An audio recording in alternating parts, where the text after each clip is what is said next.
America అధ్యక్షుడు Donald Trump భారత్పై 26% దిగుమతి సుంకాలు విధించడంతో రొయ్యల మార్కెట్పై తీవ్ర ప్రభావం పడింది. భారత్ నుంచి అమెరికాకు భారీగా ఎగుమతయ్యే సముద్ర ఆహారంలో రొయ్యలు కూడా ఉన్నాయి. ట్రంప్ ప్రభుత్వం వీటిపై అదనంగా 27.83% సుంకాలు విధించే అవకాశం ఉండడంతో అమెరికాలో రొయ్యల ధరలు పెరిగే సూచనలు కనిపిస్తున్నాయి. దీని ఫలితంగా మన దేశం నుంచి అమెరికాకు జరిగే రొయ్యల ఎగుమతులు తగ్గే అవకాశం ఉంది. దీంతో దేశీయంగా రొయ్యల ధరలు గణనీయంగా పడిపోయాయి. ఈ పరిణామం రొయ్యల వ్యాపారంలో ఉన్న వారి ఆదాయంపై తీవ్ర ప్రభావం చూపుతోంది. ఆంధ్రప్రదేశ్లో ఈ ప్రభావం ఇప్పుడే మొదలైంది.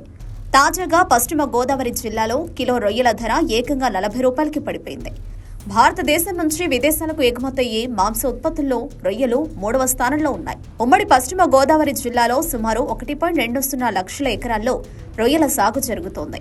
ఇక్కడ ఏటా దాదాపు 4 లక్షల టన్నుల రొయ్యలు ఉత్పత్తి అవుతుండగా అందులో 3.5 లక్షల టన్నుల వరకు విదేశాలకు ఎగుమతి చేస్తారు. అమెరికా ప్రతీకార చర్యగా సుంకాలు విధించడంతో ఈ ఎగుమతులపై తీవ్ర ప్రభావం పడింది. బుధవారం కిలో 240 రూపాయలుగా ఉన్న 100 కౌంట్ రొయ్యల ధర గురువారం నాటికి 200 రూపాయలకి పడిపోయింది. సాధారణంగా 40, 30, 20 కౌంట్లు ఉండే రొయ్యలను ఎక్కువగా అమెరికాకు దిగుమతి చేస్తారు. ట్రంప్ విధించిన సుంకాలను కారణంగా చెబుతూ వ్యాపారులు ఈ రొయ్యల ధరను కిలోకు 30 నుంచి 40 రూపాయల వరకు తగ్గించడంతో రైతులు తీవ్ర నిరాశకు గురవుతున్నారు.